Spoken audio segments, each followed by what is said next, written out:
Imagine standing in Parliament, being asked the same explosive question not once, not twice, but 4 times, and still not answering it.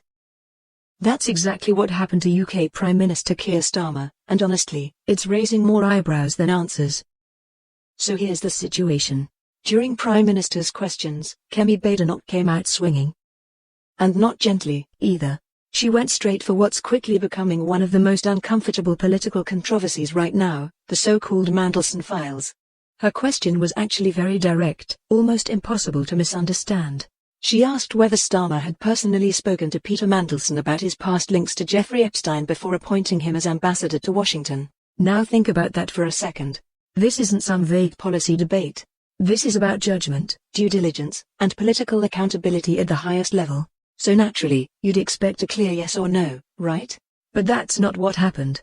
Instead, Starmer dodged. And then he dodged again. And again.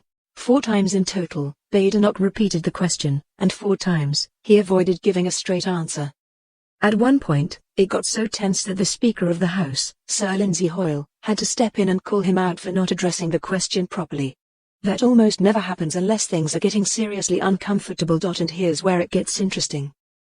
Badenoch didn't just ask the question out of nowhere.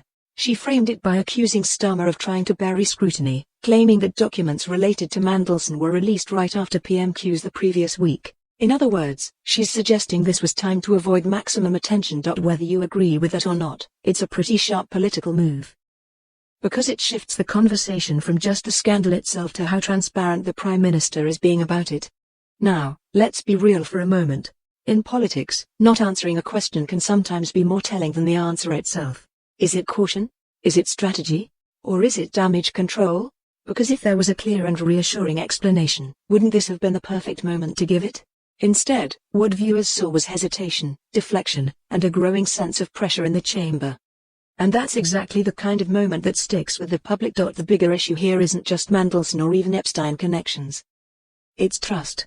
It's whether the Prime Minister is willing to be fully transparent when faced with difficult questions. And right now, it's fair to say that a lot of people are watching closely and wondering what's being left unsaid. So the question is no longer just what happened behind the scenes, but why, when given multiple chances in full view of Parliament, the Prime Minister chose not to answer. And in politics, that silence can be louder than anything else.